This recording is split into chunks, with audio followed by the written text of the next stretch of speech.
Hello everyone, मैं ओम प्रकाश प्रजापति। आज true media के पॉडकास्ट में आपको एक और व्यक्ति विशेष से मिलवाना चाह रहे हैं। आप हैं पूज्य महंत अनंत श्री विभूषित डॉक्टर देवाचार्य जी महाराज, चित्रकूट परमधाम समाज सेवी, बालकाल्य से राष्ट्रीय स्वयंसेवक संघ के स्वयंसेवक, पूर्व वरिष्ठ चिकित्सा विशेषज्ञ, ऑल इंडिया दिल्ली से माँ भारती की सेवा एवं नर नारायण सेवा के पथ पर संकल्पित होकर पूर्ण रूप से संन्यास दीक्षा लेकर सामाजिक जन जागरण के लिए आप समर्पित हैं। आप हैं डॉक्टर देवाचार्य जी महाराज। आपका हार्दिक अभिनंदन है। ट्रू मीडिया के पॉडकास्ट में स्वागत है। ओम नमो राघवाय जी। जैसा कि ट्रू मीडिया के पॉडकास्ट की परंपरा है, हम प्रश्नों की ओर चलते हैं। महाराज जी, पहला प्रश्न है कि आपने एक वरिष्ठ चिकित्सा विशेषज्ञ और सामाजिकता के रूप में समृद्ध जीवन बिताया और संन्यास का मार्ग क्यों लिया, या ये कैसे आपने संन्यास लिया, इस विषय में हमारे दर्शकों को बताएं। सभी को जय श्री राम। संन्यास लेने के पीछे एक बहुत बड़ा कारण गुरुदेव भगवान की आज्ञा भी हो सकती है, और एक हमेशा गुरुदेव भगवान कहा करते थे, मेरे पूज्य गुरुदेव भगवान श्री पूज्य प्रातः स्मरणीय श्री राम श्री अनंत से विभूषित जगत गुरु श्री रामभद्राचार्य जी हैं जी। तो उनका कहना था कि एक आयु के बाद व्यक्ति को संन्यास लेना ही चाहिए। और संन्यास का मतलब ये नहीं कि आप अपने वेशभूषा से संन्यास लें। संन्यास का मतलब केवल यह है कि मन, क्रम, वचन, वाणी और अपने खान पान सारी चीज़ों से आपको जो है ना, जो सनातन जिसकी आज्ञा करता है उसके अनुसार हमको संन्यास लेना है। तो मेरा चिकित्सक के रूप में 22 वर्ष मेरे पूरे हो गए, और आयु के भी अगर देखा जाए तो मेरा 49वां वर्ष शुरू है। तो अब जीवन का चौथा पड़ाव स्टार्ट हो जाता है यहाँ से, और तब मन में आता है कि प्रभु की शरणागति ग्रहण करने के लिए हमको अब भगवान की शरण में जाना ही चाहिए। और शास्त्र भी ऐसा कहते हैं कि जब चौथापन स्टार्ट हो जाए आयु का, तो भगवत प्राप्ति की ओर बढ़ना चाहिए व्यक्ति को, जिसके लिए हम भगवान से एक कॉल करके आए थे, जिसके लिए हम प्रॉमिस करके आए थे, जिस प्रकार से हम वचन देकर आए थे भगवान को। तो इस कारण से हमने संन्यास जीवन को अभी चुना। महाराज जी, हम ये भी जानना चाहेंगे, जैसा आपने बताया कि हम सनातन धर्म से हैं और ईश्वर को एक कॉल करके आए थे, कि आपने कहा कि चौथे पड़ाव पर हमें संन्यास लेना चाहिए। तो ये जो प्रक्रिया तमाम जो मनुष्य जाति है उसको करना चाहिए, या कुछ विशेष लोगों को ईश्वर भगवान आज्ञा देता है? भगवान ईश्वर तो सभी को आज्ञा देता है जी। हम आए ही थे क्यों? 84 लाख योनियों को भटकते भटकते जीव, शास्त्र कहते हैं कि मनुष्य योनि में आता है। मनुष्य योनि बहुत दुर्लभ योनि होती है। बड़े भाग्य मानुष तन पावा, सुर दुर्लभ सब ग्रंथ ही गावा। बहुत अनंत जन्मों का पुण्य जब जागृत होता है, तब हमको जो है ना, ये मनुष्य योनि में आने का अवसर मिलता है। तो भगवान आज्ञा करते हैं। भगवान तो सबको कहते हैं कि भगवान एक बार भगवान से नारद जी ने प्रश्न किया, प्रभु आपको, और यही प्रश्न काकभुसुंडी जी भगवान ने भी किया था, और उत्तर भी भगवान श्री राम ने दिया था उनको कि देखो, सब मम प्रिय सब मम उपजाए, ताते मनुज अधिक मोहि भाए। यद्यपि प्रभु कहते हैं कि यद्यपि 84 लाख योनियां जो भी हैं सब मेरी ही बनाई हुई है, पर उनमें से सबसे ज्यादा प्रिय मुझे मनुष्य योनि है। क्यों? क्योंकि जब भी जीव का कल्याण होगा तो भगवान कहते हैं मैं मनुष्य योनि में ही कल्याण जीव का करता हूँ। क्योंकि भगवत प्राप्ति के भक्ति करके भगवान मनुष्य जो है ना, भगवान को प्राप्त कर सकता है। और प्रत्येक जीव का ये परम कर्तव्य बन जाता है कि वो किस लिए इस धरती पर आया है, किस वजह से आया है, उसको करना क्या चाहिए, कर क्या रहा है वो, जब तक इनका सबका ज्ञान नहीं हो जाएगा तब तक प्रभु की कृपा उसको प्राप्त नहीं हो सकती, भक्ति कर नहीं सकता वो। और भक्ति करने के लिए संतों का सत्संग उसे करना ही पड़ता है, सत्संग करना पड़ेगा। जब तक वो सत्संग नहीं करेगा तब तक उसको ज्ञान नहीं हो सकता, तब तक तो भक्ति मिल भी नहीं सकती। तो प्रत्येक जैसा नहीं है कि कोई एक विशेष वर्ग को या विशेष जाति को या विशेष समुदाय के लोगों को ही भक्ति करनी चाहिए। कोई भी भक्ति कर सकता है भगवान की। और बिना भक्ति का, किसी ने पूछा कि ये जो शूद्र है वो शूद्र कौन है, तो भगवान कहते हैं शूद्र जाति से कोई शूद्र नहीं होता। गुरुदेव भगवान भी कहा करते हैं शूद्र जाति से नहीं होता कोई, है ना। शूद्र वो व्यक्ति है जो मनुष्य जीवन में आकर के इस मनुष्य शरीर को पा करके भगवान की भक्ति नहीं करता, सनातन धर्म का पालन नहीं करता, धर्म का पालन नहीं करता और अपने धर्म के अनुसार आचरण नहीं करता, वो व्यक्ति शूद्र है। शूद्र जाति से कोई शूद्र नहीं होता है। तो प्रत्येक व्यक्ति को भक्ति का अधिकार है। और माता शबरी ने तो भक्ति की, भगवान तो उन्होंने यहाँ तक कि भक्ति की परमोत्कर्ष पे पहुँच गई थी और भक्ति की परम का काष्ठा जो है ना, उस पर माता शबरी का जो है उन्होंने उदाहरण प्रस्तुत किया है। तो ये कहना बिल्कुल नहीं कि नहीं कोई भी व्यक्ति जो है ना कोई विशेष वर्ग के व्यक्ति को भक्ति करनी है, सब भक्ति कर सकते हैं और भक्ति करके भगवान का भजन करके सब भक्ति प्राप्ति कर सकते हैं। महाराज जी, हम ये भी जानना चाहेंगे कि प्रभु की भक्ति करने के लिए क्या क्या जरूरी संसाधनों की आवश्यकता है, जैसे फल है, फूल है, जल है, चावल है और रोली है। क्या किसी व्यक्ति के पास ये सब नहीं है तो वो मन के भावों से भी प्रभु की भक्ति कर सकता है? और क्या उनको प्रभु देखते हैं और उनको ज़रूरत के हिसाब से उनको आशीर्वाद, स्नेह, प्यार या ज़रूरत की जो भी चीज़ देते हैं वो भी प्राप्त होती है? बहुत सुंदर प्रश्न है आपका। जिसके पास कुछ नहीं है वो भक्ति नहीं कर सकता क्या? बिल्कुल कर सकता है। भक्ति करने के लिए साधनों की जरूरत नहीं पड़ती है। साधन की जरूरत नहीं पड़ती कि आपको गंधाक्षत, चावल, पुष्प ये सब चाहिए, तो ये कुछ नहीं है। पत्रम पुष्पम फलम तोयम यो में भक्ता प्रेक्षति, है ना। जिसके पास पत्ता नहीं है तो मन से, मनसा वाचा और कर्मणा, मन से, वचन से और कर्म से 3 प्रकार की पूजा होती है ना। तो सबसे बड़ी श्रेष्ठ पूजा जो बताई गई है वो मन से, मानसिक पूजा बताई गई है। भक्ति करने के लिए किसी प्रकार का कुछ भी ऐसा बाध्यता नहीं है कि आप कब करें, कैसे करें। भगवान का नाम स्मरण करना है। आप चाहे सोते करें, चाहे बैठ के करें, चाहे नहाए करें, चाहे बिना नहाए करें, चाहे फूल चढ़ा करके करें, चाहे जो भी। अच्छा, जिसके पास ऐसा भी नहीं है, जिसके पास साधन है, संपन्नता है, सब कुछ है, वो उस हिसाब से करे। भगवान ने आपको साधन संपन्न बनाया है तो आप करिए। वाल्मीकि जी से भगवान ने जब चित्रकूट प्रस्थान भगवान का वनगमन था, उस समय महर्षि वाल्मीकि के आश्रम में भगवान पहुँचे तो उन्होंने कहते हैं, प्रभु आप बताइए कि मैं रहूँ कहाँ? अनंत कोटि ब्रह्मांड नायक हैं, करुणा निधान भक्त वत्सल हैं भगवान, और गुरु से पूछ रहे हैं। भगवान कहते हैं कि मैं कहाँ रहूं? हंस करके दत्त देते हैं महर्षि वाल्मीकि, प्रभु आप ही बता दीजिए, मैं कहाँ, आप बताइए कि आप कहाँ नहीं हैं, वो स्थान मैं बता दूं आपको। तो फिर भी उन्होंने कहा कि आपने जगत कल्याण के लिए प्रश्न किया है, निश्चित तौर पे राघव मैं आपको बताता हूँ। 14 स्थान बताए उन्होंने। रामचरितमानस में गोस्वामी तुलसीदास जी ने वर्णन किया है, 14 स्थान भगवान को बताए रहने के लिए। तो एक स्थान जो अभी आप कह रहे थे क्या क्या जरूरत होती है, तो बड़ा सुंदर सा उन्होंने महर्षि वाल्मीकि जी ने हम सब के लिए अनुकरणीय प्रश्न उत्तर है।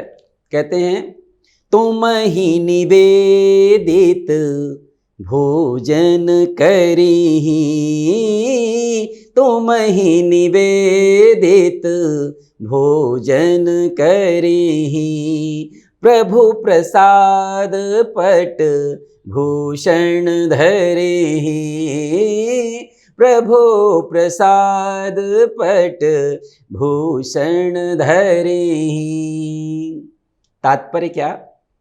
भगवान महर्षि वाल्मीकि जी ने कहा, प्रभु वो व्यक्ति जिसके पास जो कुछ भी है तुम ही निवेदित भोजन करिहि। अब देखिए, आपको आपके घर में संपन्नता है खूब, आप 56 प्रकार के भोजन तो करते हैं, सलाद भी चाहिए, सब कुछ चाहिए खाने में, बहुत दाल भी चाहिए, चावल चाहिए, अचार चाहिए, सब कुछ चाहिए, सब बहुत सा मीठा भी चाहिए, विभिन्न प्रकार का 56 प्रकार की थाली आप लगाते हैं। और जब भगवान के मंदिर में जाते हैं, भगवान के पास जाते हैं, तो बतासा का भोग लगा देते हैं, है ना। ऐसा नहीं करना है, तुम्हें निवेदित भोजन जो खाओगे वो भगवान को खिलाओ, जो तुम्हारे जिस भाव में हो, आप जो है जिस प्रकार से ठाकुर जी ने आपको दिया हुआ है उसी प्रकार से भगवान की पूजा करनी है आपको। ऐसा नहीं कि आपके पास खूब धन है, कहते हैं कि इन हाथ की शोभा किससे है?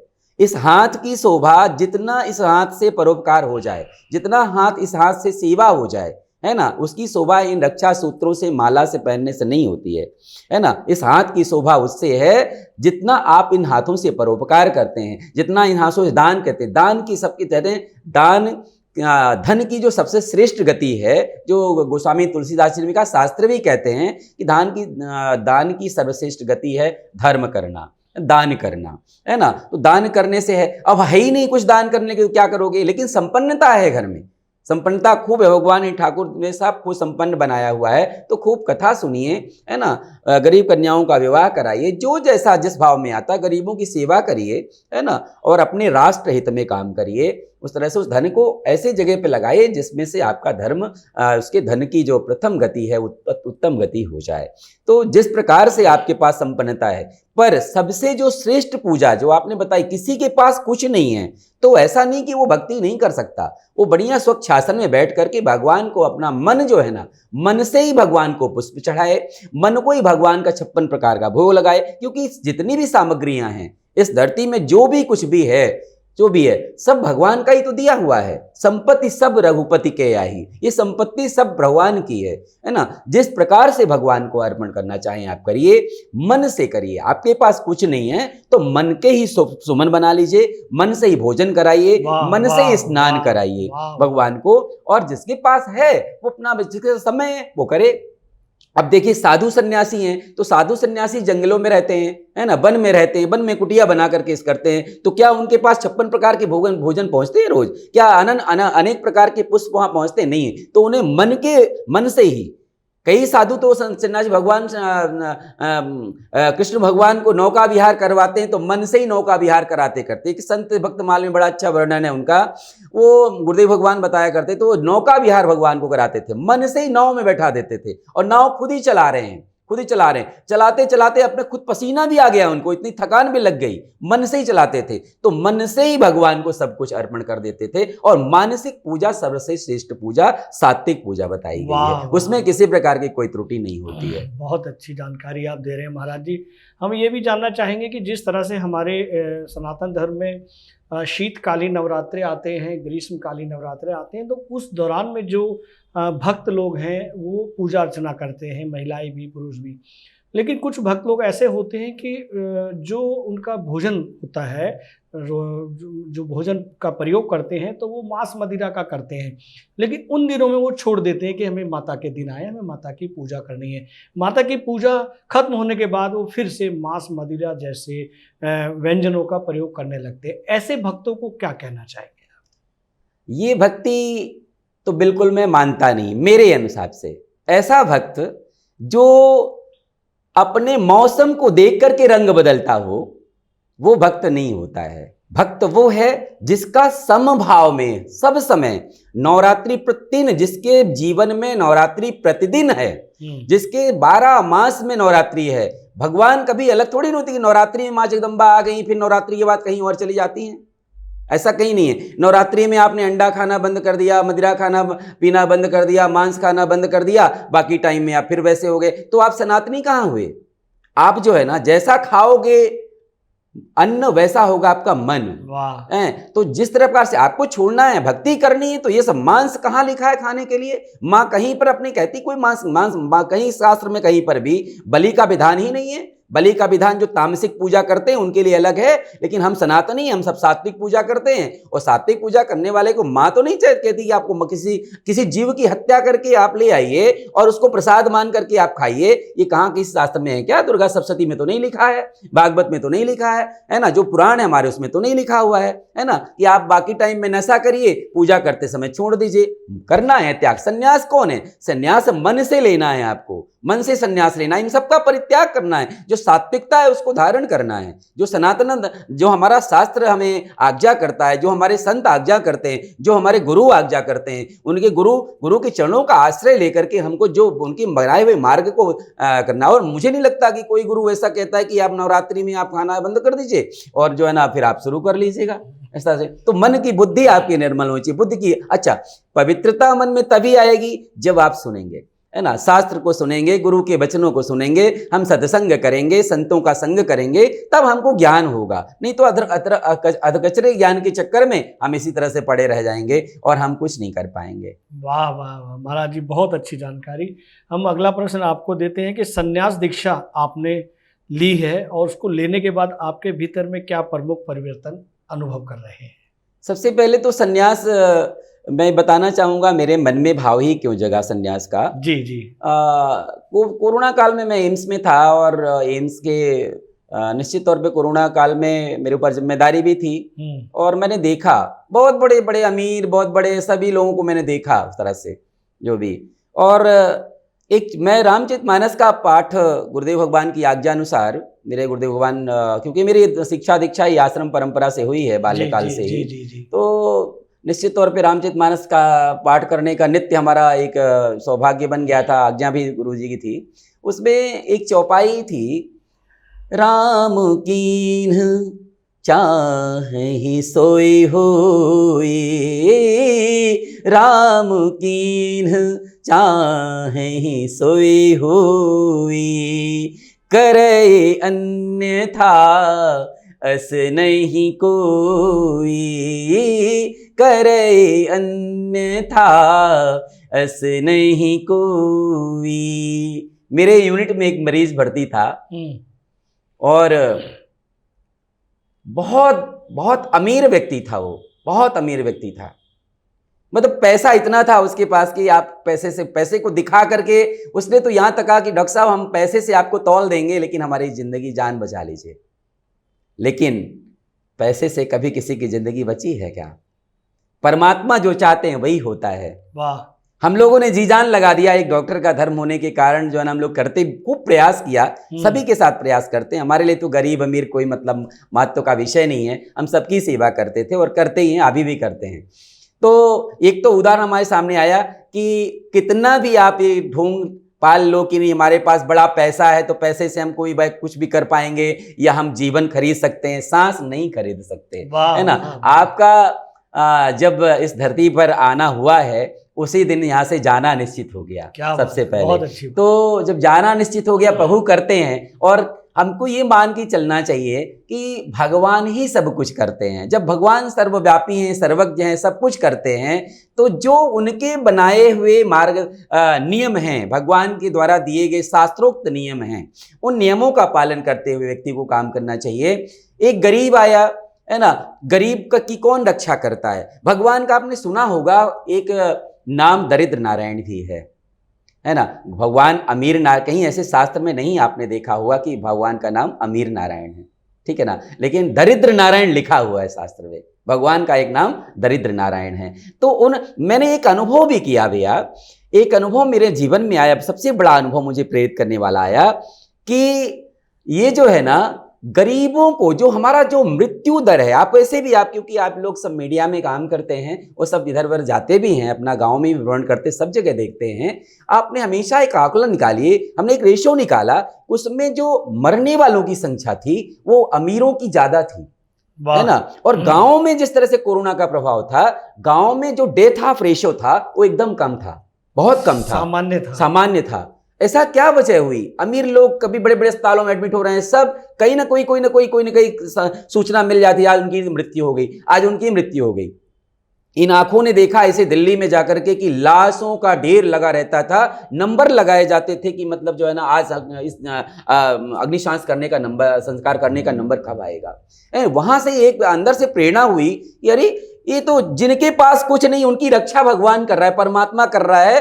कुल मिला करके हमको जो है ना भगवान की शरणागति ग्रहण करनी चाहिए एकदम से। और एक टाइम आता है और भगवान की शरणागति ग्रहण करने के बाद भी आप अपने कर्मों को नहीं छोड़ सकते। आप मेडिकल प्रोफेशन से हैं तो क्या आप हम जैसे हम साधु हो गए तो साधु हो गए तो क्या हम अपना डॉक्टरी पेशा थोड़ी छोड़ देंगे, हम इस वेशभूषा में सेवा करेंगे, है ना। तो एक आध्यात्म की शिक्षा जो हमारे गुरुदेव भगवान ने बताया, जो मार्ग बताया हमको, उस मार्ग में जाकर हम स्वयं चल करके और दूसरों के लिए एक प्रेरणा स्रोत तो बन सकते हैं, है ना। उसको प्रेरित तो कर सकते हैं, ये युवाओं को प्रेरित कर सकते हैं और ये बता सकते हैं कि भैया हमने बहुत सारी चीजें देखी, भगवान के अतिरिक्त कोई नहीं है, भगवान की शरणागति ग्रहण करना ही है। अच्छा एक बात बताएं, भगवान का वनवास हुआ, भगवान वनवास काल में भगवान जैसे वनवास धारण, पिता की वचनों को पालन करने के लिए भगवान ने वनवास धारण कर लिया।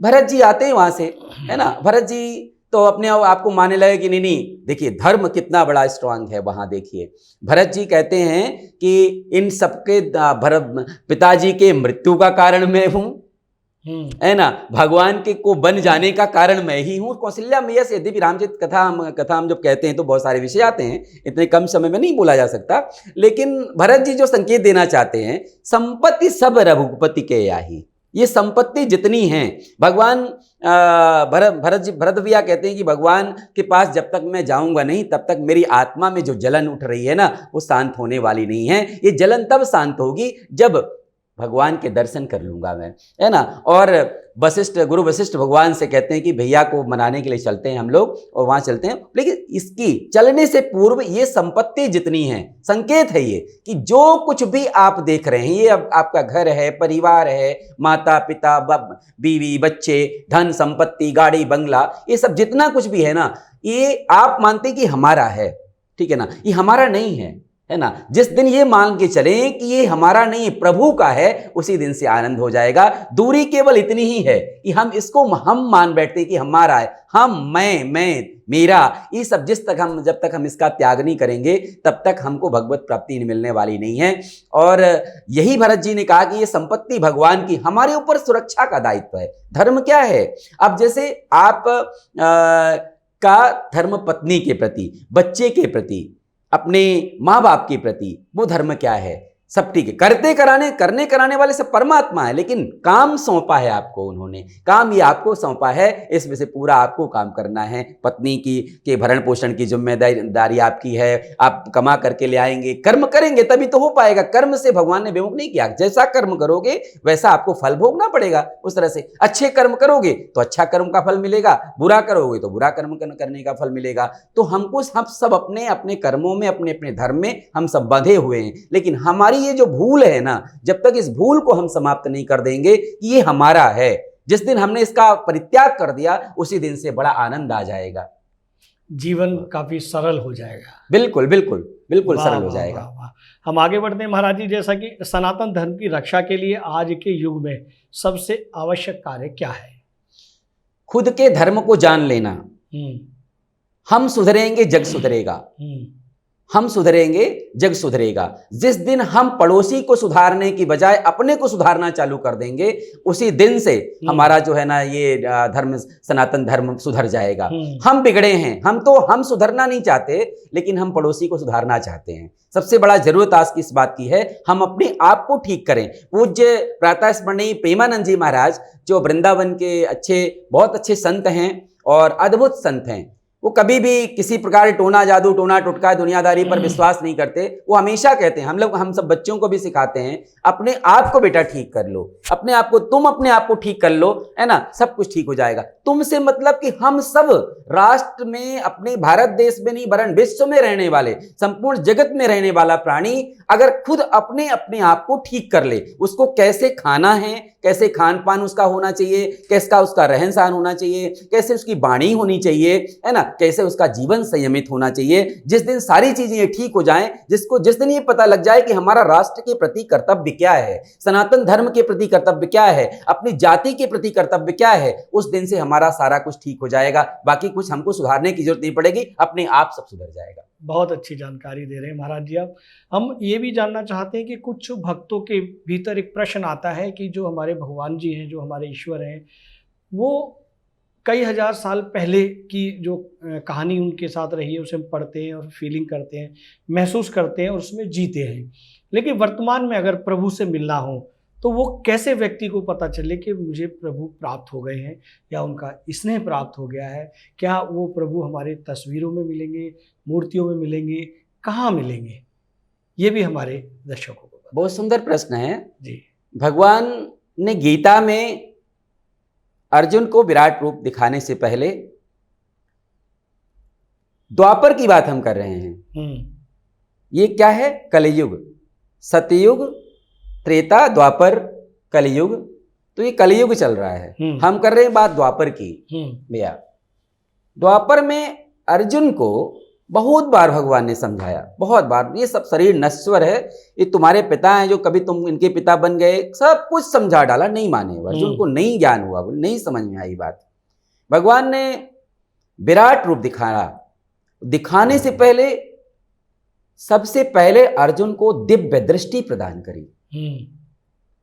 आपके प्रश्न का उत्तर इसी में है निहित जी। दिव्य दृष्टि प्रदान करी जी। वो दिव्य दृष्टि क्या थी? जब तक दिव्य चक्षु भगवान ने अर्जुन को नहीं प्रदान किए, तब तक भगवान के विराट रूप का दर्शन अर्जुन नहीं कर पाए। क्या बात! इसका मतलब, सीधा मतलब है कि जो भक्त हमारी ये कहते हैं कि भगवान का दर्शन हम साक्षात कर लेंगे, असंभव है, क्योंकि दिव्य दृष्टि मिलने वाली नहीं है ना। मिल भी गई तो भी बहुत साधना करना पड़ेगा, बहुत। भगवान दो प्रकार से मिलते हैं, प्रत्येक व्यक्ति को यह समझ जाना चाहिए। दो प्रकार से भगवान मिलते हैं।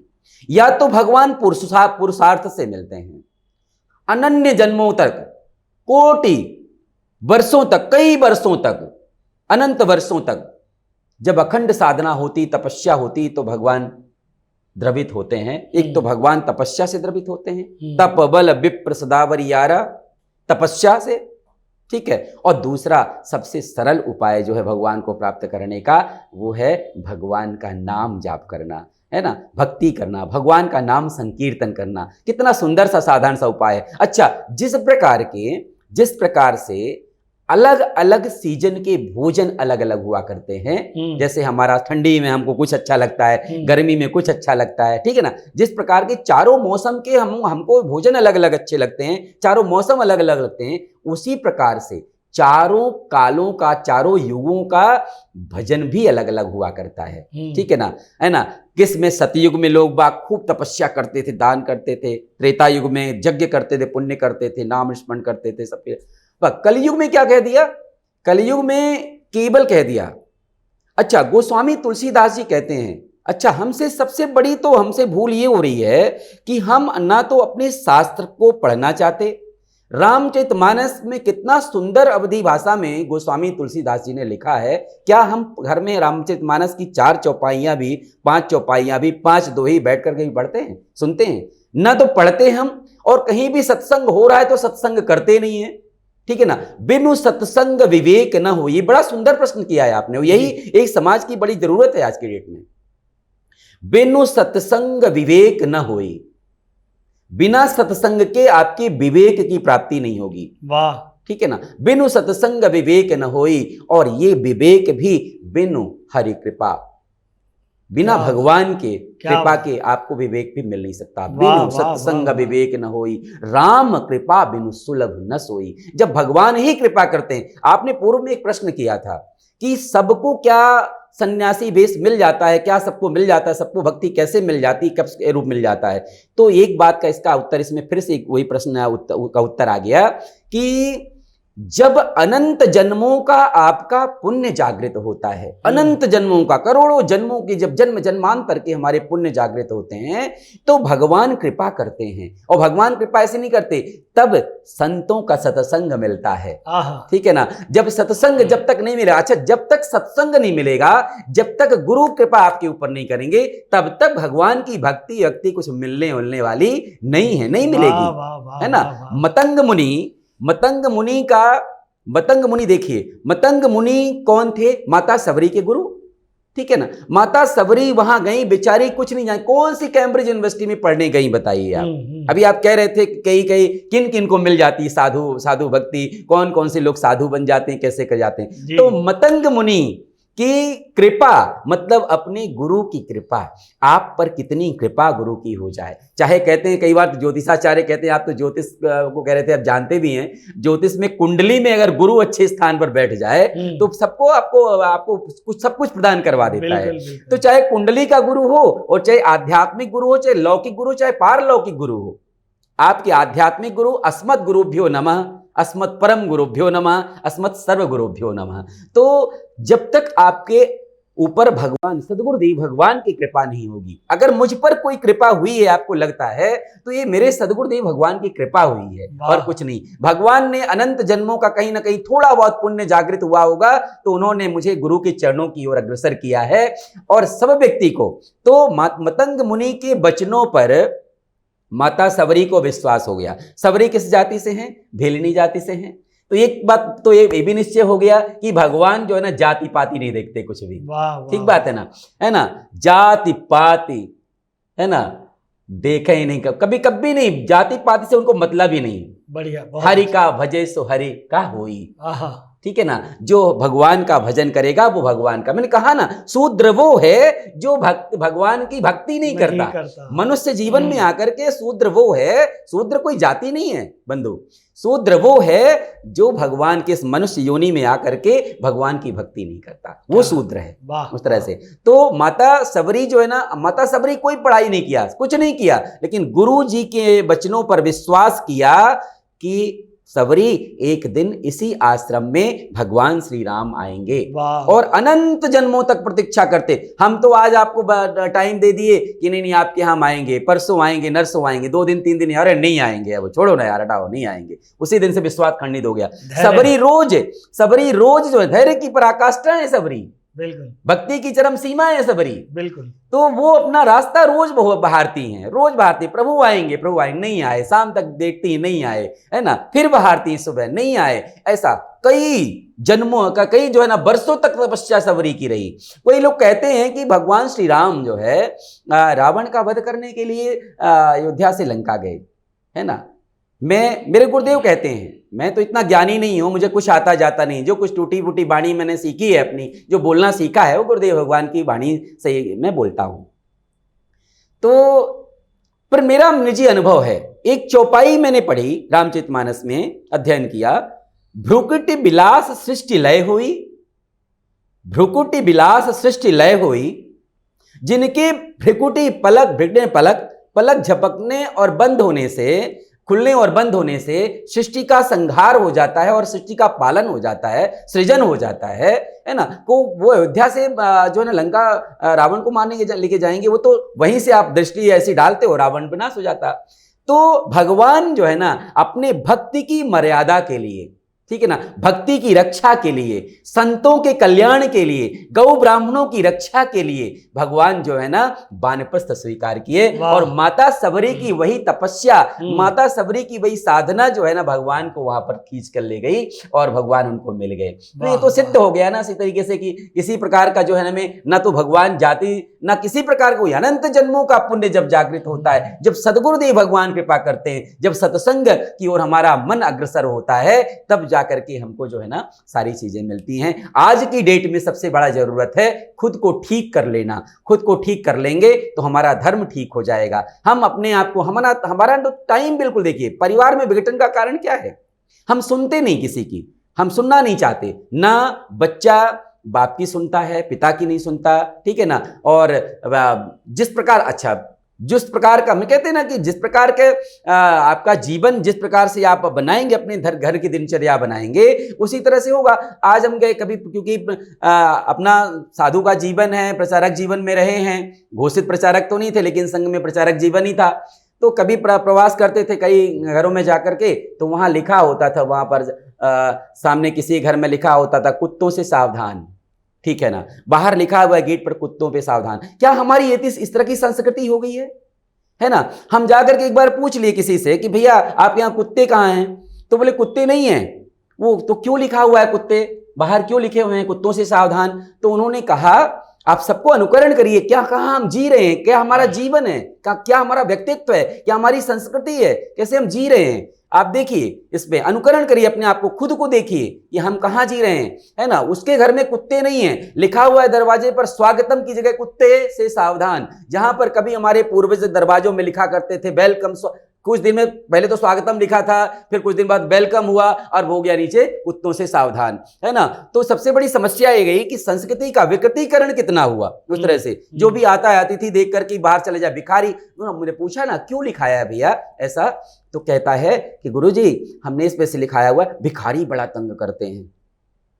आप देखिए, है ना, जिसके घर का जो घर गृहस्थ आश्रम सबसे बड़ा ज्येष्ठ आश्रम कहा गया है, उस आश्रम से कोई एक मुट्ठी भीख नहीं पा सकता आपसे। जिस तरह का आपका अंदर का भाव है, तो आप देश का क्या सुधारेंगे, आप देश को कहां ले जा रहे हैं, आपका खुद चिंतन करना पड़ेगा, है ना। उसका मेन कारण सबसे ज्यादा जरूरत है, सुनते नहीं हैं हम। आज सबसे बड़ी समस्या सुनने की है। जो सुन लेता है उसी का कल्याण होता है, सुन करके ही कल्याण होगा। जब तक हम सुनेंगे नहीं, सुनने की चीज रामचरितमानस में केवल सुनने के लिए कहा गया है। रामचरितमानस में आपको अपनाना नहीं है, रामचरितमानस को सुनना अपना ही नहीं सकते। बड़े बड़े साधु संत सन्यासी मुनीन्द्र ज्ञानेन्द्र योगींद्र, इनने तो रामचरितमानस को अपनाया नहीं, अपना नहीं पाए। भैया मेरा तो सामर्थ्य नहीं है, लेकिन गोस्वामी तुलसीदास जी ने कहा केवल कि आप जो है ना इसको अपनाइए नहीं, केवल श्रवण करिए। रघुवंश भूषण चरित जे नर, कहीं सुनहि जे गावहीं। तो होगा क्या भैया इससे, इसी से आपका कल्याण हो जाएगा। कलिमल मनोमल धोए बिनु श्रम, राम धाम सिधाई, है ना। अपने आप जो है ना, आपके जो कली के मल कौन से हैं, काम क्रोध मोह लोभ, आप नहीं छोड़ सकते। कितना भी कोशिश कर लिए आप नहीं छोड़ सकते। साधु सन्यासियों को तो देखियो ना तरीके से, और आश्रम बना लिया, लेकिन आश्रम कैसे चलेगा इसकी चिंता है। उनको भजन की चिंता नहीं होती, उससे भजन हो ही नहीं पाता, ठीक है ना। उनको चिंता रहती है धन कैसे आएगा, और धन आएगा तभी तो आश्रम चलेगा। ये आश्रम में गऊओं का चारा आना है, गौशाला बन गई, लेकिन गौशाला में कितनी सेवा होनी वो तो ठीक है, लेकिन गऊओं की चिंता है ना, समाज में जाना, समाज के बीच जाना है, ताकि इनकी चारे की व्यवस्था हो जाए, भोजन की व्यवस्था हो जाए। तो भजन छूट गया उनसे, ठीक है ना। और बिना भजन के तो भगवान मिलने वाले नहीं है। तो हमको तो सब कुछ छोड़ करके, बिना निश्चिंत होकर के, है ना, कहते हैं भगवान। बहुत सुंदर सा एक बात है, भगवान श्री राम कहते हैं गरुड़ जी के, गरुड़ जी और काकभुसुंडी जी का जो संवाद है भुसुंडी रामायण में आप देखिए उत्तरकांड में, तो भगवान कहते हैं कि जो मुझे निरंतर भजता है, जो मुझे सुबह से शाम तक केवल मेरा ही ध्यान करता है ना, निरंतर भजता रहता है। ये बिल्कुल सूत्र है रामचरितमानस का, है ना। हमारा जीवन कैसा होना चाहिए इस पर आप विचार करें। भगवान ने बड़ा सुंदर संकेत दिया, जो मेरा भरोसा छोड़ करके किसी पर भरोसा ही नहीं करता, है ना, जो वो मेरे भरोसे बैठा हुआ है ना। तो कहते हैं भगवान, करहूं सदा तीन कर रखवारी, करहूं सदा तीन कर रखवारी, जिमी बालक राखे महतारी, है ना। जिस प्रकार से माँ अपने बच्चे की सुरक्षा करती है बंधु, है ना, उसी तरह से भगवान कहते हैं जो मेरे भरोसे बैठा रहता है ना, मेरा भरोसा सबका भरोसा छोड़ करके गुरुदेव भगवान के वचनों का अनुसरण करते हुए, गुरु भगवान की आज्ञा में रहते हुए, माता पिता को भगवान समझते हुए, धर्म का आचरण करते, धर्मानुकूल धर्म संगत आचरण करते हुए, सनातन धर्म के लिए जीते हुए, अपने राष्ट्र के प्रति सम्मान की भावना रखते हुए जो व्यक्ति जीता है, ईश्वरीय कार्य करता है, करहूं सदा तिनके रखवारी, जिमि बालक राखे महतारी। जिस प्रकार से बच्चे की रक्षा माँ करती है, वही भगवान नारायण जो है ना उस प्रकार से रक्षा करते हैं, और यही हमारा जीवन होना चाहिए। वाह वाह महाराज जी, बहुत अच्छी जानकारी। महाराज जी, एक और प्रश्न यकायक आ रहा है, ये भी जानना चाहते हैं कि कुछ लोगों के पास व्यस्तता की वजह से रामचरितमानस या सुंदरकांड पाठ पढ़ने के लिए समय नहीं होता। क्या वो लोग रामचरितमानस या अन्य ग्रंथों को कम समय के लिए या एक पृष्ठ के लिए या 4 दोहे या 2 दोहे भी दिन में पूजा के समय पढ़ सकते हैं? क्या ये परंपरा नियमित उनकी चले तो उनको भी वो फल की प्राप्ति हो सकती है?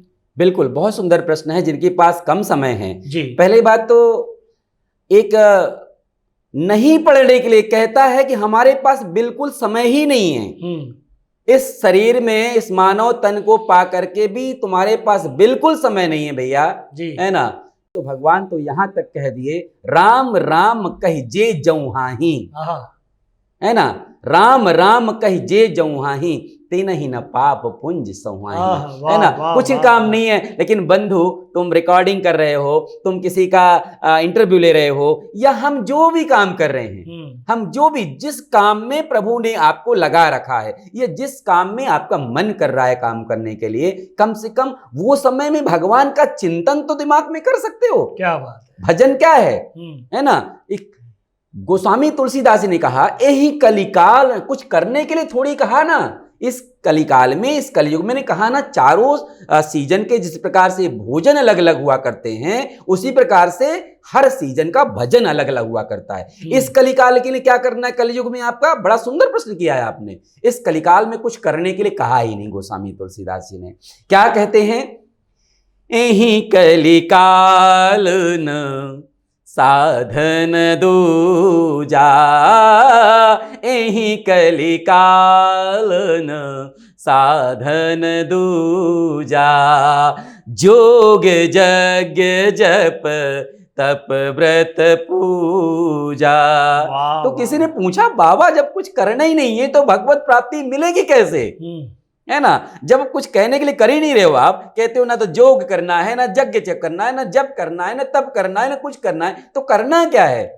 तो बाबा कहते हैं, मेरे बंधुओं प्रेम से इसको सुनिए, राम ही सुमीरिए और राम ही गाए, राम ही सुमीरिए राम ही गाए, संतत कहे राम गुण गाए, संतत कहे सुनहि राम गुण गाए, है ना। आपको कुछ नहीं करना है, राम राम कहिए, राम राम कहते चलिए, राम कहत चल काम करत चल। और जिसके पास में समय थोड़ा सा बच जाता है विभिन्न प्रकार के कर्मों से, अगर समय बच जाता है तो सुबह एक दोहा, एक घड़ी, आधी घड़ी, आधे माँ पुनिया आधी, तुलसी चर्चा राम की कटे कोटि अपराध, है ना। कोटि जन्मों के जन्म जन्मांतर के पाप नष्ट हो जाते हैं अगर आधा। और गोस्वामी तुलसीदास जी ने तो यहां तक कह दिया, बड़ा सुंदर आपने प्रश्न किया, बड़ा आनंद आ रहा है उत्तर देने में। निमिष कहते हैं, सत्संगति दुर्लभ संसारा, सत्संगति दुर्लभ संसारा, निमिष दंड भरे एको बारा, निमिष दंड भरे एको बारा। निमिष यानी कल्प, मतलब पलक झपकते तक का, मतलब 1 सेकंड का। किसी संत के बड़े अच्छे भाव हैं कि कहते हैं कि गाय के सींग के ऊपर राई का दाना जितने सेकंड तक भी टिक सकता है, गाय के सींग के ऊपर, गाय का सींग समझते हैं ना सभी, गाय के सींग के ऊपर राई का दाना, सरसों का दाना, है ना, जितने सेकंड तक टिक सकता है। अगर जीव ने, आपने समय की बात करी थी जी जी, तो जितने सेकंड तक टिक सकता है, अगर जीव ने, मनुष्य ने उतने सेकंड तक का भी अगर सत्संग कर लिया है, ये सत्संग ही तो कर रहे हैं हम लोग जी, उतने सेकंड का ही भी सत्संग कर लिया है तो उसका बेड़ा पार हो सकता है। वाह वाह, ठीक है। दूसरे संत कहते हैं, दूसरा संत अपना मतभाव देते हैं चैतन्य महाप्रभु वो कहते हैं कि मेरा भाव अलग है कुछ। कहते हैं कि गाय के सींग के ऊपर राई का दाना जितने सेकंड तक टिक सकता है, अगर व्यक्ति ने उतने सेकंड का भी अपने जीवन में कुसंग कर ले, कुसंग समझते हैं ना, कुसंग कर ले, सत्संग और कुसंग है ना, कुसंग कर ले तो उसका बंटा ढार हो सकता है। ये मेरा अनुभव है। तो आपको तय करना है, आपको तय करना है आपका ये पहला पांव किस ओर बढ़ना चाहिए, ये तय आपको करना है। कोई कहता है ना, मुझे तो बड़ा अजीब सा लगता है, आरती में लोग गाते हैं, मैं मूर्ख खल कामी, है ना, लिखा है बड़ा, आरती किसी ने लिखा होगा, भगवान के सामने मूर्ख बन ही जाना चाहिए, अच्छी बात है। लेकिन कई बार मुझे बड़ा ग्लानि लगती है कि भगवान जिस शरीर को देने के लिए भगवान कहते हैं जन्म जन्म जन्मांतर के पुण्य जागृत होते हैं तब मनुष्य योनि में, कहते हैं कि दुर्लभ क्या है, भगवत प्राप्ति दुर्लभ नहीं है बंधु, भगवत प्राप्ति दुर्लभ नहीं है। संसार में सब कुछ सुलभ है, भगवान को प्राप्त कर लेना भी सुलभ है। अगर दुर्लभ है तो ये शरीर पाना, ये मनुष्य शरीर पाना बहुत दुर्लभ है, ठीक है ना। बड़े भाग्य लिखा ना इसको, कहीं पर गोस्वामी तुलसीदास जी ने किसी चीज के लिए दुर्लभ नहीं लिखा, लेकिन जो लिखा है शास्त्र भी कहते हैं कि दुर्लभ क्या है, सबसे बड़ा ये मनुष्य शरीर पाना दुर्लभ है। बड़े भाग्य मानुष तन पावा, सुर दुर्लभ सब ग्रंथ ही गावा, है ना। ये मनुष्य सुर दुर्लभ शरीर है, ये देव दुर्लभ शरीर है, देवताओं को भी दुर्लभ शरीर है ये, है ना। उस शरीर को पा करके, इस नर शरीर को पा करके जो भगवान का भजन नहीं करता, उससे बड़ा निकृष्ट प्राणी कौन हो सकता है। तो इसको ने मैं मूर्ख खलकामी कृपा करो भरता कहां लागू होता भैया। आप तो बुद्धिमान हैं, आप तो बुद्धि लेके विवेक लेके आए हैं, तो फिर आपने यहां आकर के अपने लिए चयन किया है। आपको ही तय करना है कि आपको मदिरालय जाना है या कि भगवान के जो है ना भजनालय जाना है, आपको तय करना है, इसमें कोई आपको नहीं बनाएगा। बहुत अच्छी जानकारी महाराज जी आप हमारे दर्शकों को दे रहे हैं। हम आगे बढ़ते हैं कि श्री रामचरितमानस की कौन सी चौपाई आपके जीवन को सबसे अधिक प्रेरणा देती है? हाँ, बहुत सुंदर, बहुत सुंदर भैया, बहुत गदगद हो गया मन आपका प्रश्न तो करके।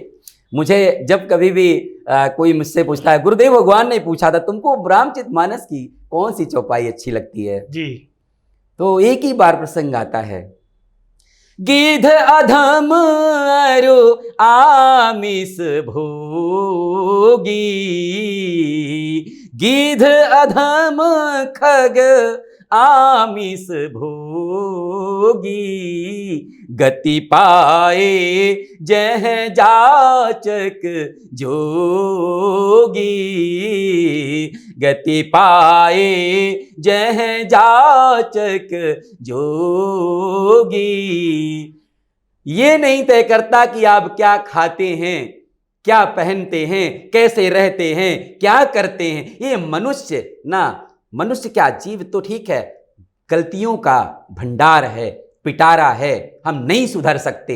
लेकिन भगवान मेरे करुणा निधान राघव सरकार इतने दयालु हैं, गीध अधम जाति से है, मांस भक्षी है, लेकिन एक बार उसने भगवान का काम कर दिया, है ना, ईश्वरीय कार्य कर दिया। हमारा राष्ट्रीय स्वयंसेवक संघ निरंतर, हमारा स्वयंसेवक जो है ना ईश्वरीय कार्य ही तो करता है लगातार। वो ये तय नहीं करता कि किस जाति का बंदा रोड में पड़ा हुआ है, इसको क्या चाहिए, मुस्लिम है, ईसाई है, सिख है, हिंदू है, जो भी है, उसको ये दिख जाता है कि ये पीड़ित है और इसका हमारा धर्म है स्वयंसेवक के नाते इसको उठा करके हम, अगर पीड़ित है, एक्सीडेंट हुआ है, भूखा है तो भोजन कराएं, प्यासा है तो पानी पिलाएं, अगर इसको भटका हुआ है घर का रास्ता दिखाएं, अस्पताल ले जाने लायक अस्पताल में एडमिट कराएं। अगर ये कोई कर सकता है तो राष्ट्रीय स्वयंसेवक संघ का कार्यकर्ता कर सकता है। ये ईश्वरीय कार्य करता है। और ईश्वरीय कार्य क्यों कर रहा है? ईश्वरीय कार्य इसमें से कर रहा है क्योंकि वो दिन रात जय श्री राम के नारे लगाता रहता है। जय श्री राम, जय श्री राम, जय श्री राम करते करते उसकी एक माला 108 बार तो वैसे ही पूरी हो जाती है। और भगवान राघवेंद्र सरकार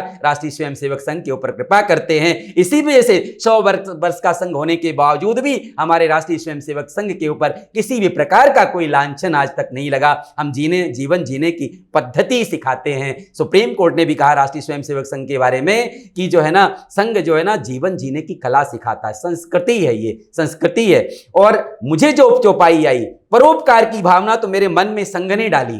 गुरुदेव भगवान ने डाली। लेकिन जब मैंने गीधराज जटायु का प्रसंग रामचरितमानस में, medical science is totally depend on practical, हम प्रैक्टिकल देखते हैं, चिकित्सक है ना, तो प्रैक्टिकल में ज्यादा विश्वास करते हैं। जब हम रामचरितमानस का अनुभव गहन अध्ययन कर रहे थे, जब हम गीधराज जटायु, जानकी जी का हरण हुआ और जानकी जी को बचाने के लिए हमारे देश का पक्षी युद्ध नीति का पालन करता है, बताइए, है ना। रावण मूर्छित पड़ा है, चाहता तो उसकी आंख निकाल लेता जटायु उस समय, लेकिन मूर्छित व्यक्ति के ऊपर प्रहार नहीं करना है। जब तक मूर्छा जगी नहीं तब तक जटायु जी ने प्रहार नहीं किया। हमको अपने देश के पक्षी से भी सीखना चाहिए युद्ध नीति, है ना। और वो जो है ना, जब गरुड़ जी अपने जटायु जी मूर्छित पड़े हुए हैं और भगवान खोजते खोजते हुए और बिलते हुए राम हा राम हा राम हा राम हा राम करते हुए पड़े हुए हैं, है ना। जन्म जन्म मुनि जतन कराही, अंत राम कही आवत नाही। और जटायु जी राम राम राम कहते पड़े हुए हैं, जानकी जी को बचाने में अपने प्राणों की आहुति दी है ना। और वहां जब भगवान के कार्य के लिए, कितना सुंदर संकेत है, जब हम परोपकार के लिए अपने प्राणों का न्यौछावर करते हैं, परोपकार ही अपने जीवन का उद्देश्य समझ लेते हैं, है ना। और वहां पर भगवान ने उनका अपना ही रूप जो है ना गीधराज जटायु को प्रदान कर दिया और कहा, ब्रह्मा जी को आश्चर्य, प्रभु ये कैसा, ये तो अधम जाति से है ना, भजन नहीं किया कभी। तो कहते हैं आपका सिद्धांत अलग हुआ, मेरा तो सिद्धांत ही है। परहित बस जिनके मन माही, परहित बस जिनके मन माही, ताको जग दुर्लभ कछु नाही, ताको जग दुर्लभ कछु नाही। और इसी चौपाई ने मेरे जीवन को बदल करके रख दिया और इसी चौपाई ने मुझे परोपकार के कार्य में लगा दिया। और यही गुरुदेव भगवान भी कहा करते हैं, शास्त्र में श्रीमद् भागवत पुराण में भी यही बात आई है, परोपकाराय पुण्याय पापाय परिपीडनम। परोपकार से बढ़कर के बंधु कोई पुण्य नहीं है। और दूसरे आपकी वाणी से, मन से, कर्म से, वचन से आपके द्वारा किसी का अगर किसी को अगर ठेस पहुंचती है, दुख पहुंचता है, तो उससे बड़ा कोई पाप नहीं है। परोपकाराय पुण्याय पापाय परिपीडनम। दूसरे को दुख देने से, आपके द्वारा अगर किसी को कष्ट हुआ है तो उससे बड़ा कोई पाप संसार में नहीं है। इसी चौपाई ने मेरे जीवन को जो है ना, मेरे व्यक्तिगत जीवन को बदला है और जो मैं आपके सामने इस वेशभूषा में हूँ। बहुत अच्छी जानकारी दे रहे हैं महाराज जी। अब एक और प्रश्न हम आपके सामने रखते हैं कि आज के युवाओं को धर्म और राष्ट्र की सेवा के लिए कैसे प्रेरित किया जा सकता है? सबसे पहले तो धर्म क्या है, जब तक यह समझ में नहीं आएगा, और यह तब समझ में आएगा युवाओं को जब वो धर्म का आश्रय लेंगे। धर्म क्या है उनका, है ना, व्यक्तिगत धर्म क्या है, सामाजिक धर्म क्या है, राष्ट्र धर्म क्या है, और हमारे परिवार का धर्म क्या है, पारिवारिक धर्म क्या है। युवाओं के लिए जब तक राष्ट्र धर्म समझ में नहीं आएगा, राष्ट्र के लिए भगवान ने क्या था कि भगवान ने कहा, जब भगवान मर्यादा पुरुषोत्तम राम जब राजा बने तो उन्होंने कहा सबसे बड़ा धर्म है प्रजा रंजन, जिसमें प्रजा का हित हो, जिसमें समाज का हित हो, है ना।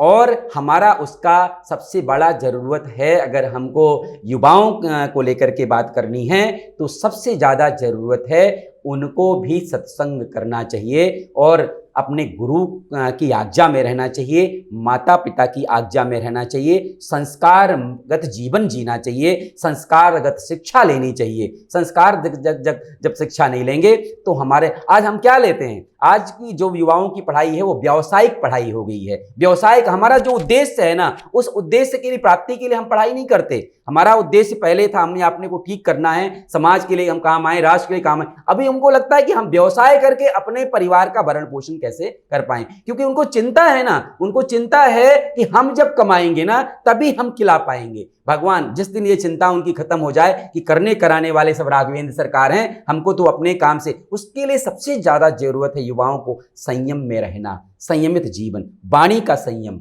कब बोलना, कितना बोलना, कैसे बोलना। दूसरा काम है ना, आपके भोजन का, खान पान का संयम।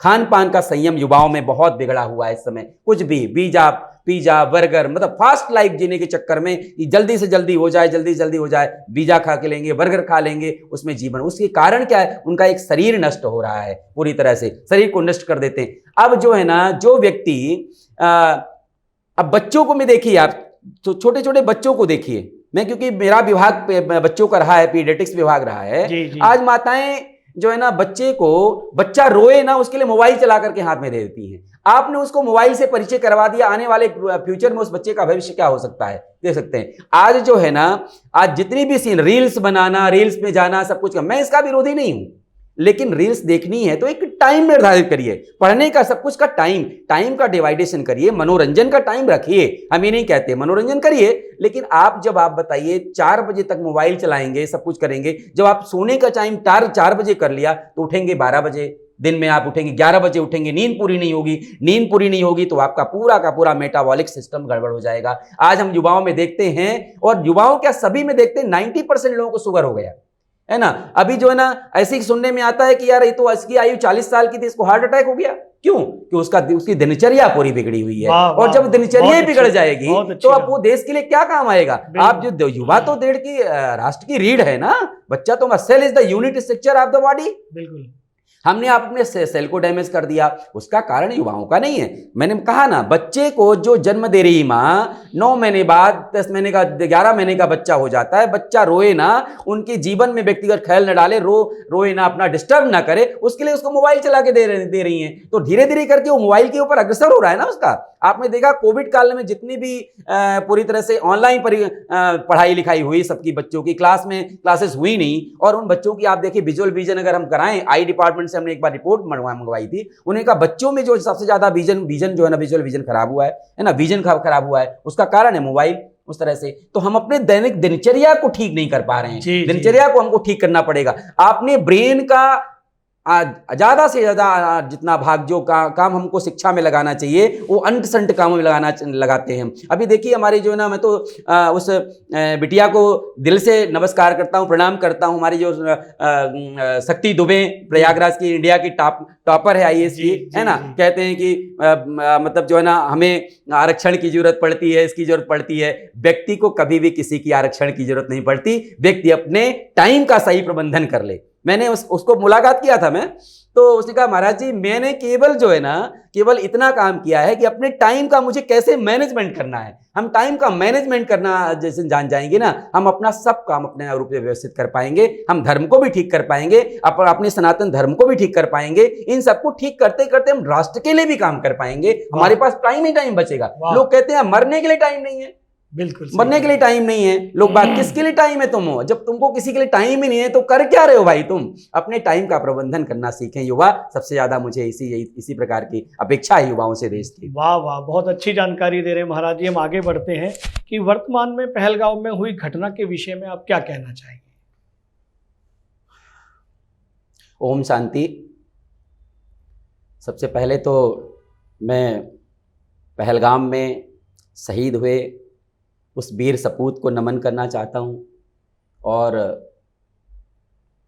जिनकी बहुत कम आयु में ही आतंकी गतिविधियों का सामना करना पड़ा, और सामना करते करते वो हमारे वीर सपूत शहीद हो गए। उनके साथ में बहुत सारे हमारे वहाँ के बंधु भी शहीद हुए। मुझे सबसे बड़ा दुख होता है, आप धर्म की बात कर रहे थे, वहाँ पर भी जाति पूछ करके उन पर गोली नहीं चलाई। धर्म पूछ करके आज हम बटे हुए हैं। कहते हैं बटेंगे तो कटेंगे। बटेंगे, जाति में बटेंगे, इसका मतलब बटेंगे तो कटेंगे का मतलब ये हुआ कि जाति में बटेंगे तब, तो जाति के लिए कहा गया ना, उसके लिए जाति में बटेंगे तब कटेंगे। तो वहां पर तो इस बात को फेल कर दिया उसने। कहते हैं इनका आतंकवादियों का कोई धर्म नहीं होता। हम जब सुनते हैं आतंकवादियों का कोई धर्म नहीं होता, ये भी बात भी असत्य हुई ना जी, क्योंकि उसने धर्म पूछ करके गोली मारी और विधिवत परीक्षण किया। हिंदू है, विधिवत परीक्षण करके उसने कुछ नहीं पूछा, केवल हिंदू है और हिंदू जाति पूछ करके गोली मारी। तो क्या आज की डेट में, आज पूरी तरह से हमारे इस भारतवर्ष को जिस प्रकार से हमारे विभिन्न अलग अलग संत भी और बहुत हमारे जो सनातन धर्म के प्रेमी हैं, अनुयायी हैं, है ना, हमारे अग्रज भी हैं, हम तो संघ का नाम बहुत ज़्यादा इस पर नहीं ले सकते, संघ के अपने अपने अलग अलग सबके अलग अलग विचार होते हैं, पर मैं सनातन धर्म की बात करूं अगर, तो हमारे गुरु भाई हैं बागेश्वर धाम सरकार, वो सभी लोग एक सशक्त हिंदू राष्ट्र की याचना करते हैं। हम सब हिंदू हिंदू हिंदू धर्म पूछ करके गोली मारी है, तो क्या आज हिंदुओं को संगठित होने की जरूरत नहीं है? आज हिंदुओं को संगठित होने की जरूरत है। इसके आगे मैं और ज्यादा कुछ बात नहीं करूंगा। महाराज जी, हम आगे बढ़ते हैं प्रश्न की ओर कि आज के युवा को राष्ट्रीय स्वयंसेवक संघ से कैसे जुड़ना चाहिए और क्यों जुड़ना चाहिए? बहुत सुंदर प्रश्न है। जैसा कि मैंने बताया, जो मैंने अनुभव किया और जो मेरे ज्येष्ठ प्रचारक जिनसे मैंने सीखा है जी, काशी स्वयं सेवक संघ से कल्प वृक्ष के तरवर छाया में रह करके जो भी मैंने सीखा है वो मैं अपना निजी अनुभव कहूंगा। अगर अपने आप को जीवन को ठीक करना है, अपनी दिनचर्या को ठीक करना है, अपने परिवार में संस्कार डेवलप करना है और अपने नागरिक कर्तव्यों को समझना है ना, पर्यावरण को समझना है, बहुत सारी चीज़ें ठीक करनी है, समझनी है, तो हमें राष्ट्रीय स्वयंसेवक संघ की प्रातः लगने वाली शाखा जो आपके नियर बाई कहीं जुड़ना है ना, आप तो ऑनलाइन भी जुड़ सकते हैं, वैसे शाखा के माध्यम से अगर जुड़ेंगे तो शाखा में आप जाना प्रारंभ करिए और शाखा जब जाना प्रारंभ करेंगे तो निश्चित तौर पे भगवा ध्वज को एक बार नमन करने के बाद आप स्वयंसेवक बन जाते हैं और स्वयंसेवक बन जाएंगे, स्वयंसेवकों के बीच रहेंगे तो हमको आगे की सारी प्रक्रिया की जानकारी वहाँ से मिल जाती है। संघ शिक्षा वर्ग कैसे करने हैं, आगे आपके पास कितना बचना। अगर ऐसा नहीं 24 घंटे में अगर आपके पास 1 घंटे भी समय बचता है तो आप संघ को दे सकते हैं। संघ के बीच में जाएंगे तो हमारे राष्ट्र प्रेम की भावना तो कूट कूट के बढ़ती है और हम अपने टाइम का और पूरा सबसे बड़ी स्वयं सेवक में एक ईमानदारी की भावना आ जाती है। अपना काम हम बहुत ईमानदारी से करने लगते हैं। हमको क्या करना चाहिए, कई बार ऐसा होता है घरों में, देखिए बालक, कई बार में हम लोग प्रवास करते हैं, परिवार प्रबोधन के दौरान घर में प्रवेश करते हैं, घर का नल टोटी का पानी टुप टुप टुप करके चूरा होता है तरह से, है ना। जल का प्रबंधन कैसे करना है, जब छोटी छोटी बात को हम इग्नोर करेंगे तो बड़ी बड़ी चीजें हमारे जीवन में आती जाएंगी। लाइट घर की जल रही है कहीं पर, है ना, उसको बंद कर देना। जो आवश्यक है उसको तो आवश्यकता की पूर्ति करिए, आप बस अपने उपयोग में लीजिए। नहीं, जो चीज आवश्यक नहीं है उसको आप बंद कर दीजिए। आपकी राष्ट्र की संपत्ति है, अपनी संपत्ति मत समझिए। बिजली है, पानी है, जो भी कुछ भी चीजें हैं राष्ट्र की संपत्ति है, जिसको कैसे संतुलित बना करके कैसे संतुलन बनाएंगे, जल का प्रबंधन कैसे करना है। अगर ये स्वयं सेवक होगा तो उसको ये बात समझ में आ जाती है कि हमको अनावश्यक किसी भी चीज का दुरुपयोग नहीं करना है। खाना हमको उतने, हमारे यहाँ तो पता खाना कितना लेना, कितना आवश्यक है। वाणी का संयम, हमें कितना बोलना है, कब बोलना है, कितना बोलना है। हमारे संघ में तो इतना ही बोलना जाता है जितना हमारे यहाँ बोलने को भी, किनको बोलना है किनको नहीं बोलना ये भी तय किया जाता है उस तरह से। तो ये स्वयं सेवक बनने के बाद हम लोग हमारे जीवन में बहुत सारे परिवर्तन आ जाते हैं। और युवाओं को तो बिल्कुल, आजकल तो न्यायालय भी पूरी तरह से अलाउ कर दिया, कोई भी जॉब कर रहा है, कहीं विभाग में जॉब कर रहा है और ब्राह्मण संघ की शाखा ज्वाइन कर सकता है। संघ तो जीवन जीने की कला है, पद्धति है, संस्कृति है, इसमें किसी प्रकार का कोई बंधन नहीं है, सभी लोग कर सकते हैं इसको। वाह वाह, बहुत अच्छी जानकारी दी महाराज जी। हम आगे बढ़ते हैं कि आज का युवा एकल जीवन जीना चाहता है, जिससे युवाओं में संस्कार की कमी आ रही है, संस्कार विहीन होता जा रहा है, जिससे राष्ट्र का, देश का नुकसान हो रहा है। बहुत सुंदर प्रश्न है भैया जी। सबसे ज्यादा देखिए, स्कूलों में पहले लिखा होता था, विद्यालयों में हम जाएं अगर तो लिखा था शिक्षार्थ आइए सेवार्थ जाइए। जी, सेवार्थ जाइए। सेवा का मतलब क्या, जाकर के नौकरी करना है।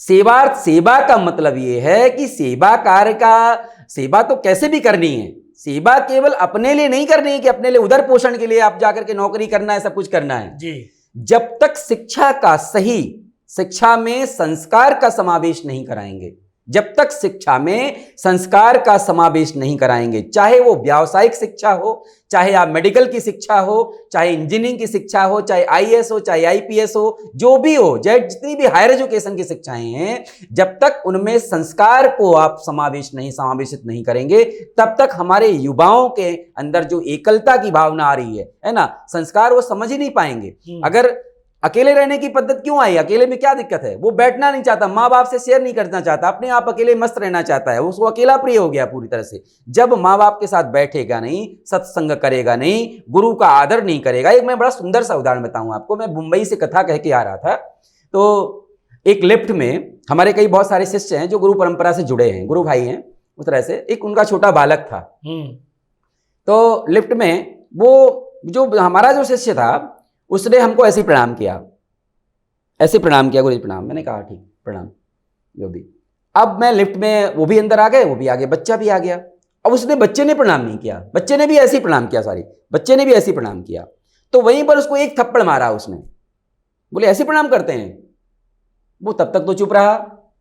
बच्चा आया, लिफ्ट के बाहर आया, फिर जो है ना मैंने पूछा आप इसको थप्पड़ क्यों मारे?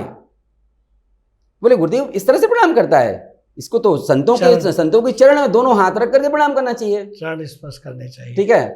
बोले भले मानुस, आपने अगर ये सिखाया होता तो आप ऐसे प्रणाम मुझे नहीं करते। आपने सबसे पहले मुझे ऐसे प्रणाम किया ना आपने, है ना, आपने मेरे दोनों हाथ से पैर छुए क्या, जो बच्चा छूता? कहने का तात्पर्य कि माँ बाप से बच्चा सीखता है। बिल्कुल, जो देखता है वही। आप जो युवाओं पर दोष दे रहे हैं तो क्या उसमें माँ बाप दोषी नहीं है? बिल्कुल।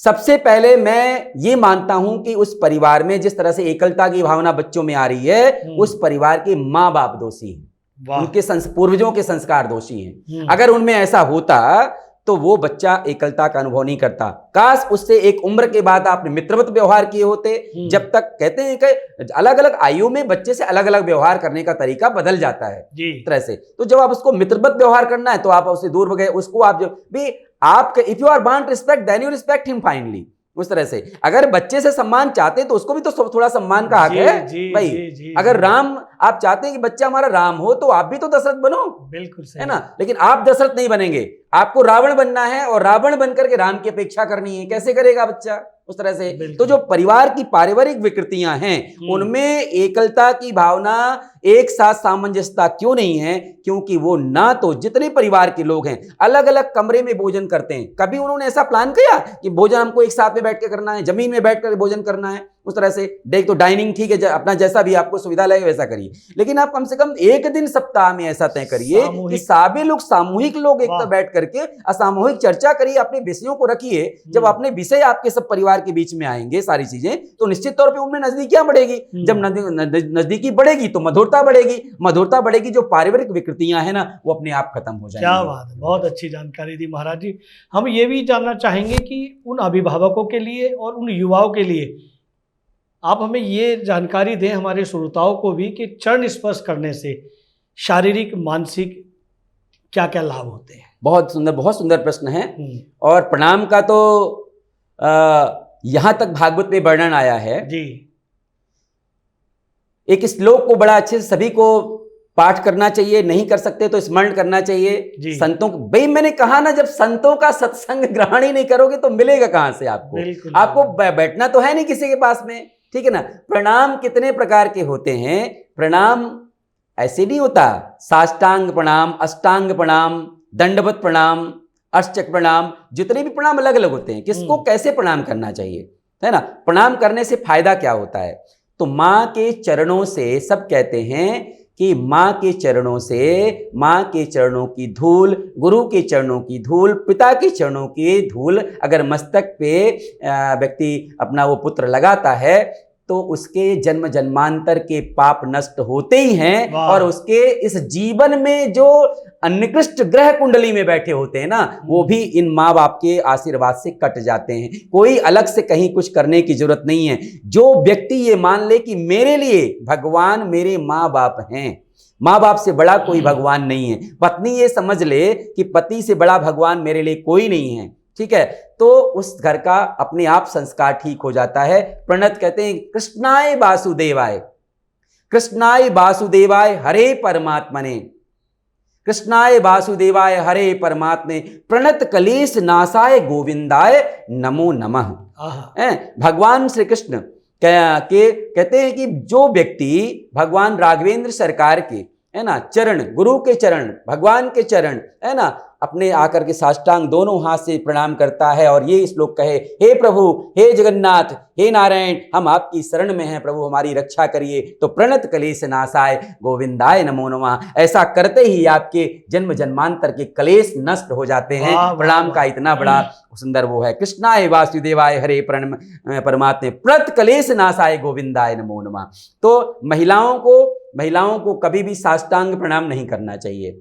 जैसे लेट के करते हैं ना गुरु के, उनको जो है ना अपना वक्षस्थल नहीं सुनाना है, मतलब आपको जो है ना साष्टांग प्रणाम ऐसे कर सकते हैं, है ना, पूरा लेट के प्रणाम नहीं करना है। और बच्चे को, आपको, हम सबको जो है ना, मनुष्य को जो है ना, पुरुष को गुरु के साष्टांग प्रणाम करना चाहिए। लेट करके आपका मस्तक, वक्षस्थल सब जो है ना प्रणाम करना चाहिए। साष्टांग प्रणाम जो है ना 3 बार करना चाहिए। गुरु के, भगवान विष्णु के साष्टांग प्रणाम करना चाहिए, है ना। जो अपने से श्रेष्ठ है कोई, उसको जो है ना आज्ञा चक्र से, सूर्य चक्र से प्रणाम करना चाहिए, है ना। और ऐसे में जो है ना अपना निश्चित तौर पे वो प्रणाम करोगे तो कुछ न कुछ आशीर्वाद देगा और आशीर्वाद से ही आपका कल्याण होता है, गुरु के चरणों से ही। बहुत अच्छी जानकारी, बहुत अच्छी जानकारी दी महाराज जी। चलते चलते एक अंतिम प्रश्न और करेंगे हम आपसे कि आज वर्तमान में भारत देश में वृद्ध आश्रमों की संख्या दिन प्रतिदिन बढ़ती जा रही है। संस्कार का अभाव, बहुत सुंदर प्रश्न है जी। संस्कार का अभाव। आपने अपने माँ बाप को या उनके माँ बाप ने अपने माँ बाप को उस तरह की सेवा, जिस तरह से शास्त्र आज्ञा करते हैं, जिस प्रकार से गुरु भगवान आज्ञा करते हैं, उस प्रकार से की होती तो आज वृद्धाश्रम की आवश्यकता होती नहीं। जिस पुत्र को ये पता लग जाता है, शास्त्र का अध्ययन करता है, रामचरितमानस का अवगाहन करता है, सुनता है, गुरुदेव भगवान का कहना मानता है, सत्संग करता है, जहां कथा हो रही होती है कथा श्रवण करता है, कहते थोड़ा सा भी सत्संग करता है, उसे ये पता रहता है कि माँ बाप से बड़ा इस संसार में पुत्र के लिए कोई देवता नहीं है। संसार शास्त्र आज्ञा करते हैं भगवान की पूजा करो या ना करो, लेकिन माता पिता की आपने अगर पूजा कर ली है, चरण दबाया है, उनकी सेवा की है ना, तो निश्चित तौर पे आपको कहीं भी और कहीं तीर्थ जाने की जरूरत नहीं है। माँ को अप्रसन्न करके आप नवरात्रि में 9 दुर्गा की पूजा करते हैं, व्यर्थ है। गऊ प्यासी बैठी हुई हैं, गाय को पानी पिलाइए। पहले माँ कहती, माँ तो ईश्वर अंश जीव अविनाशी, ईश्वर तो सब में है, निज प्रभु में देखे जगत, सब में है। माता पिता कहते भगवान की माता पिता के रूप में साक्षात नारायण मैं हूं। वाह। पितृदेवताभ्यो नमः, मातृदेवताभ्यो नमः, ठीक है ना। पितृदेवता, पिता माता, इनसे बढ़ करके पुत्र के लिए कोई देवता नहीं है। अगर ये भाव जागृत हो जाए किसी भी हाल में, युवाओं में भी, लेकिन ये आएगा उसमें, बच्चे में कहां से आएगा जब आप आचरण करेंगे ऐसा। आप पे जीते हो, बच्चा छोटा देख रहा है कि पापा तो मम्मी पापा से बात ही नहीं करते, वो तो वापस चले जाते हैं, उनके पास बैठते तक नहीं है किसी भी हाल में, है ना, तो वो नहीं करते। तो वही चीज जो आप अपने माँ बाप के साथ कर रहे हैं, वही चीज वो बच्चा सीख कर करता है। बच्चा कहते बच्चा दोषी नहीं होता, बच्चा तो आपसे सीखता है, जो कुछ आपको सिखाते हो वो सिखा। जैसा आप आचरण करोगे वैसे बच्चा, बच्चे को रूत रे तू कह करके बात करोगे तो रे तू कह करके बात आपसे वो करेगा आने वाले टाइम में। उस तरह से उसको भी सम्मान चाहिए, उसको भी प्यार चाहिए। राम ही केवल प्रेम प्यारा, और ये प्रेम जाकर के कहीं पड़ोसी से नहीं करना है, प्रेम घर से शुरुआत करनी पड़ेगी। भगवान कहते मुझे प्रेम चाहिए, राम ही केवल प्रेम प्यारा, जान लेव जे जान निहारा। अगर ये प्रेम की उत्पत्ति घर से हो जाए तो वृद्धाश्रमों की कभी निश्चित हो जाएगी, ये मेरा अपना मानना है। बहुत अच्छी जानकारी दी महाराज जी आपने हमारे दर्शकों को और भारतवर्ष के युवाओं को और अभिभावकों को भी। और हमें लगता है कि आपकी बातचीत से, आपकी जो आपने उपदेश दिए हैं, उससे कहीं ना कहीं ये इसका फ़र्क जरूर पड़ेगा। और हम ये भी मानते हैं कि 1%, 2%, 10% लोग भी अगर इन आपकी विचारधाराओं को, आपके शब्दों को धारण करते हैं और अगर उसको सीखते हैं, अपने जीवन में लेते हैं, तो कहीं ना कहीं परिवर्तन अवश्य मिलेगा। आपने ट्रू मीडिया के पॉडकास्ट के लिए अपना बेशकीमती समय दिया, इसके लिए हम आपको आभार व्यक्त करते हैं, धन्यवाद करते हैं। अगर आप ये वीडियो YouTube पर देख रहे हैं तो हमारे चैनल को सब्सक्राइब करें और बेल आइकन को दबाना ना भूलें। अगर आप Facebook पर ये वीडियो देख रहे हैं तो हमारे पेज को लाइक करें।